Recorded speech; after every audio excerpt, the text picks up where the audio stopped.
Good evening दोस्तों, आप सभी का स्वागत है आपके और हमारे अपने यूट्यूब चैनल जीके अड्डा पर। तो दोस्तों आज हम डिस्कस करेंगे साइंस इंपॉर्टेंट क्वेश्चन के सेट नंबर 9 के कुछ इंपॉर्टेंट क्वेश्चंस।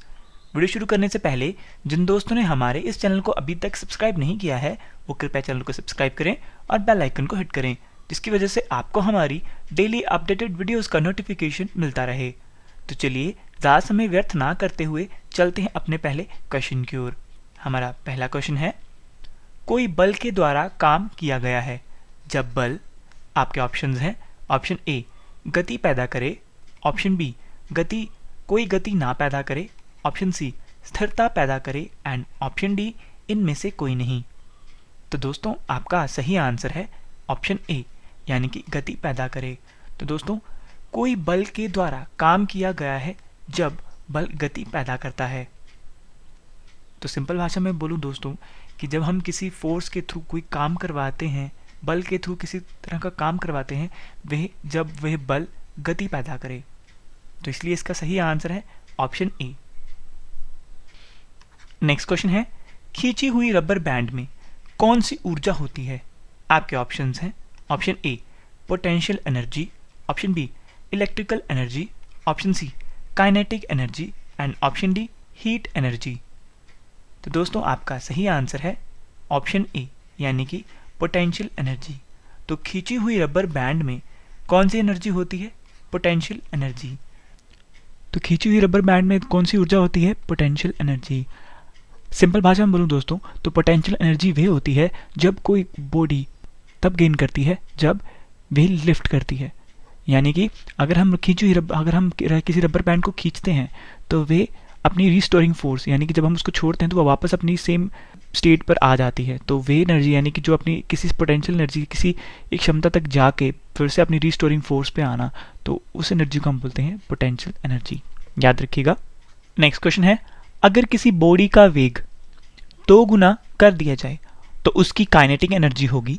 आपके ऑप्शंस हैं, ऑप्शन ए 4 गुना, ऑप्शन बी 2 गुना, ऑप्शन सी आधा एंड ऑप्शन डी इनमें से कोई नहीं। तो दोस्तों आपका सही आंसर है ऑप्शन ए, यानी कि 4 गुना।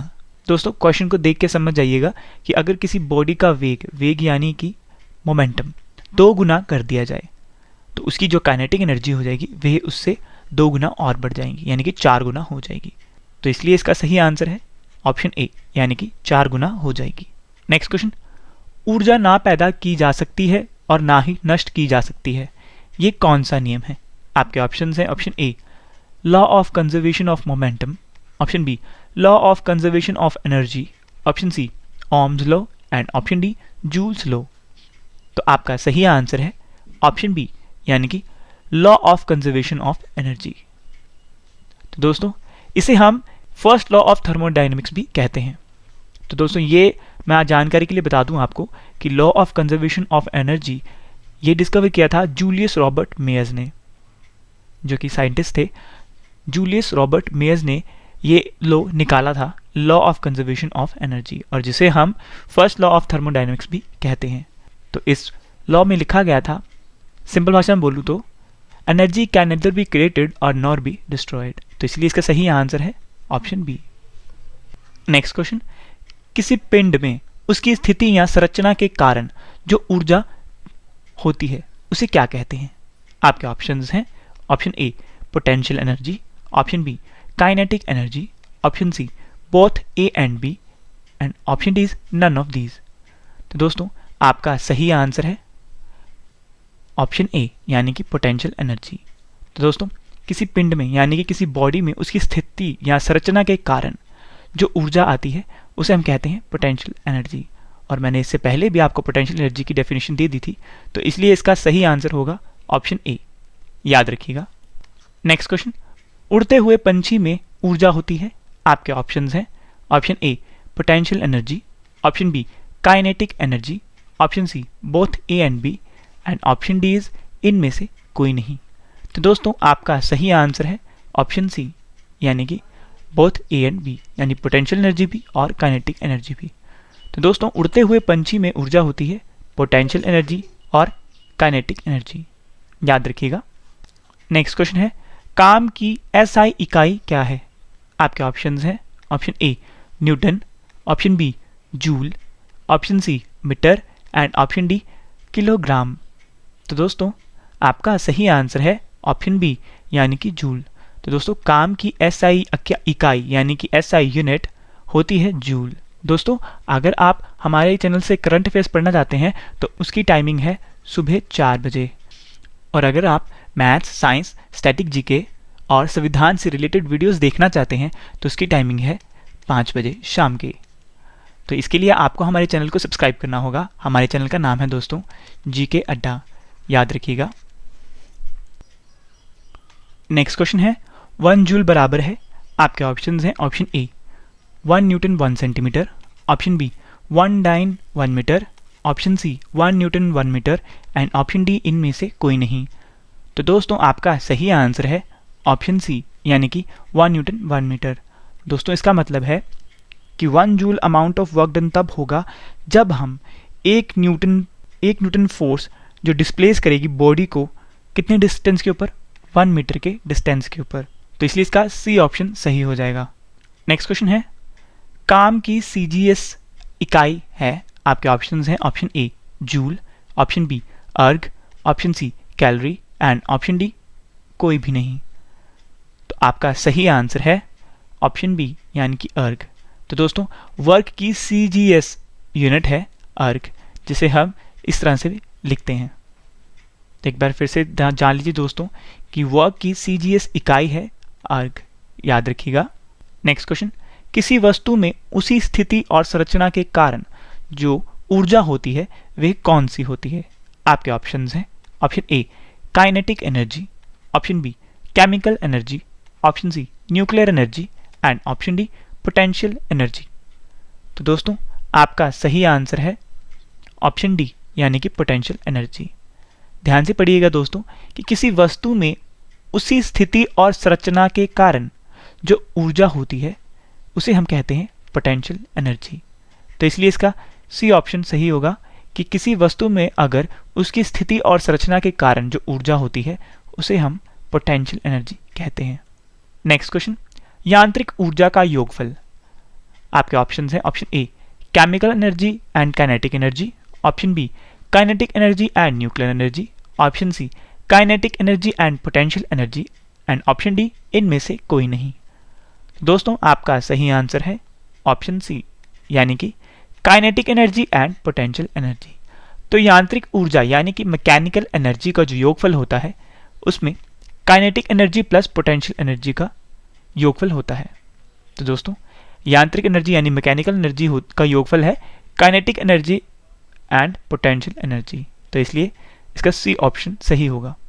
नेक्स्ट क्वेश्चन है ताप इंजन में ताप ऊर्जा बदलती है, आपके ऑप्शंस हैं ऑप्शन ए ज्वार ऊर्जा यानी कि टाइडल एनर्जी, ऑप्शन बी पवन ऊर्जा यानी विंड एनर्जी, ऑप्शन सी यांत्रिक ऊर्जा यानी mechanical energy and option D रासायनिक ऊर्जा यानी कि केमिकल एनर्जी। तो आपका सही आंसर है ऑप्शन सी यानी कि यांत्रिक ऊर्जा यानी मैकेनिकल एनर्जी।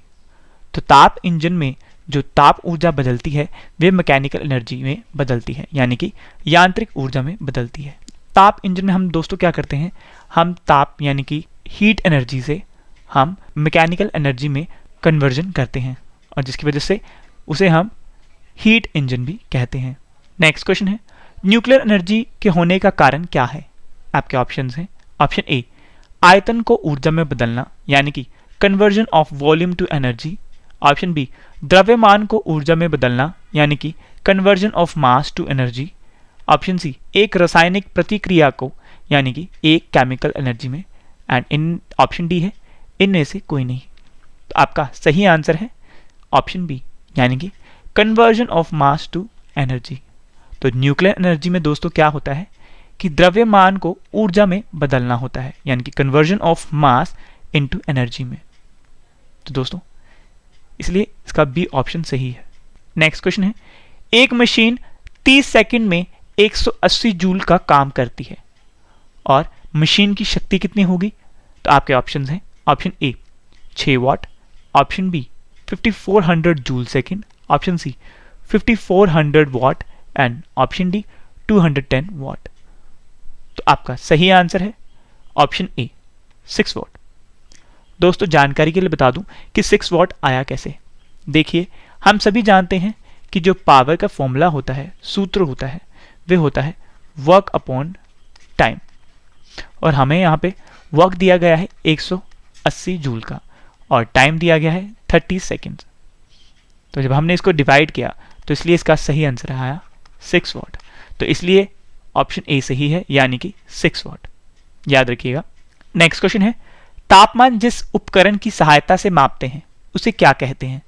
आपके ऑप्शंस हैं, option A manometer, option B thermometer, option C barometer and option D hydrometer. तो आपका सही आंसर है ऑप्शन बी, यानी कि थर्मामीटर से।